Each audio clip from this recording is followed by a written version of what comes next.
الاخوان مبروك للمنتخب المغربي التتويج ديالو بالنسخه ديال الشان للمره الثالثه في التاريخ ديالو.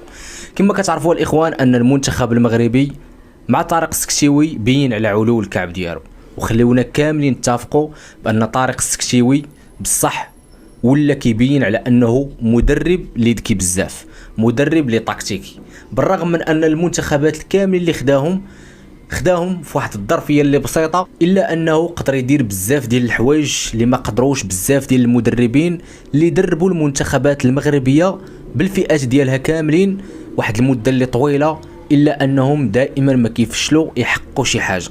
دونك الاخوان خليونا نتفقوا بان طارق السكشيوي من احسن المدربين المغاربه والمؤطرين المغاربه حاليا. هذه نقطه للسكشيوي، من حراسه المرمى حتى اللاعبين ديال الوسط حتى اللاعبين ديال الدفاع الهجوم كلهم بينوا على علو الكعب ديالهم بدون منازع. الاخوان خليونا نشكرهم من هذا المنبر هذا، راكم كلكم ترفعوا لكم القبعه، زيد عليهم حتى الطاقم التقني اللي حتى هو خصنا ضروري نقوموا بالشكر ديالو.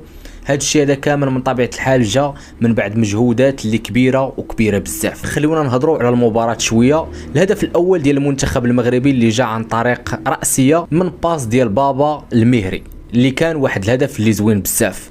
الهدف الثاني الاخوان ديال المنتخب المغربي جا عن طريق المليوي، والهدف الثالث حتى هو الاخوان اللي هدف بكل صراحه هدف اللي زوين بزاف، وهدف اللي خليونا نتفقوا بانه من احسن البيوت اللي دازوا في هذه النسخه هذه ديال الشان. نقدروا نقولوا ونصنفوه على انه افضل هدف داز، خصوصا انه تماركا في واحد الوقيته اللي جا في وقيته كما كنقول.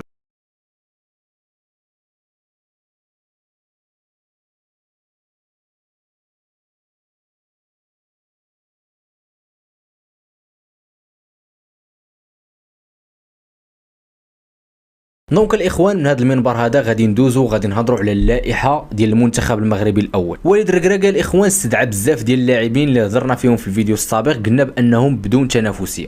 وليد ركراكي واش ما كتشوفش بانه هذا المنتخب هذا ديال طارق السكشيوي شدو فقط في واحد الظرفيه اللي وجيزه؟ شوف شنو دار به هاد اللاعبين هادو اللي بينوا كاملهم على علو الكعب ديالهم. نجيو ونهضروا نقولوا واش من بين هاد اللاعبين هادو كاملين لقيتي غير جوج ديال اللاعبين اللي قدرتي انك تعيط لهم؟ واش ماشي حشومه؟ فين هي المكانه ديال حريمات؟ فين هي المكانه ديال المليوي؟ كلهم قدموا واحد المباريات اللي زوينه، كلهم بينوا على علو الكعب ديالهم في هذا الشان هذا. دونك واش هما ما كاينينش المكانه ديالهم؟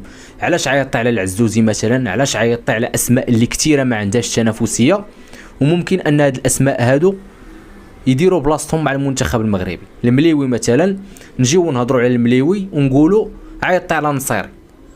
دونك في هاد الوقيته هذه بالضبط شكون اللي حسن بزاف منكم غادي يقول لي المليوي دابا حاليا حسن من نصيري.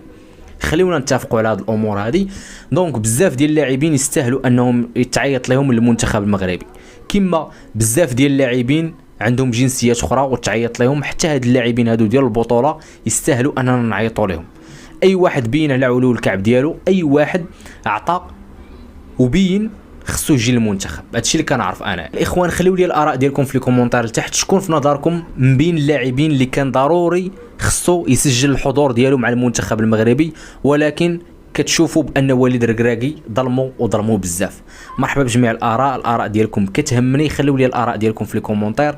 ولا كان كيعجبكم هذا المحتوى ما تنساوش تبارطاجيوه مع الاصدقاء ديالكم باش العائله الصغيره ديالنا تزيد تكبر، ومن طبيعه الحال تخليو لينا واحد ابوني باش تبقاو توصلوا باي جديد ديال الفيديوهات ديالنا. والسلام عليكم.